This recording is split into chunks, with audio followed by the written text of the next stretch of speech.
कि प्रिय कलाम साहब, आपके जाने का दुख बहुत है मुझे, लेकिन गुस्सा भी बहुत आ रहा है। आप ये क्या सिखाकर चले गए? आपने जीवन में सिर्फ 2 छुट्टियां ली। आप तो प्रेसिडेंट ऑफ इंडिया थे, आराम कर सकते थे, फिर एक काम की रट क्यों लगाए रहे?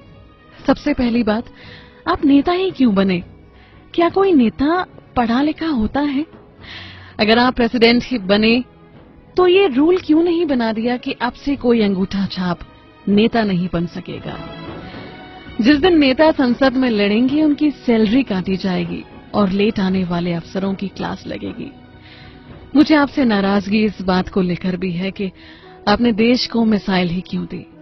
न हमारे पास आधुनिक हथियार होते और न ही पड़ोसी देश हमसे जलते। आप एक बैग लेकर राष्ट्रपति भवन में पहुंचे थे और कार्यकाल खत्म होने के बाद एक बैग लेकर निकल गए, जबकि आपसे बाद वाले ट्रकों में सामान भरकर निकले थे। एमपी में तो चपरासी के घर से करोड़ों रुपए निकल रहे हैं और आप सिर्फ एक बैग लेकर निकले। ये क्या सिखा गए आप आने वाली पीढ़ी को?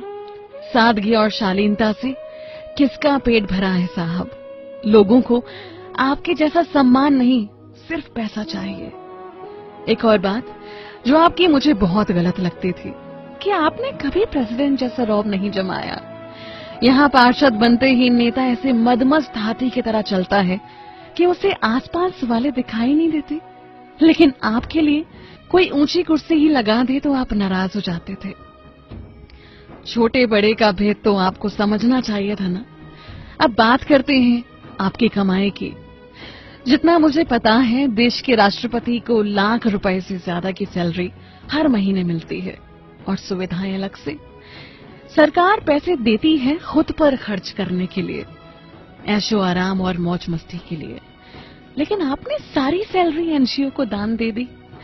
यहाँ तक जब आपके घर वाले दिल्ली घूमने आए तो उन पर हुआ खर्च भी आपने अपनी सैलरी से ही दिया।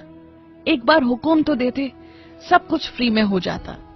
आज का नौजवान वैसे ही पॉलिटिक्स में नहीं आता और अगर आप जैसे 2-3 प्रेसिडेंट और आ गए तो नौजवानों का नेतागिरी से विश्वास ही उठ जाएगा।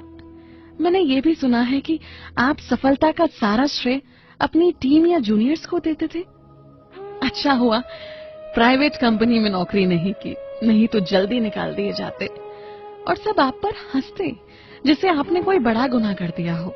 शिकायतों की ये लिस्ट बहुत लंबी है कलाम साहब। हमें पता है आप लौट कर आओगे, लेकिन अगली बार प्लीज मेरी शिकायतों की लिस्ट याद रखना।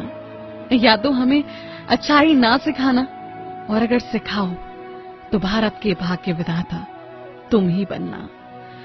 आप हमेशा जियोगे हमारे दिल में कलाम।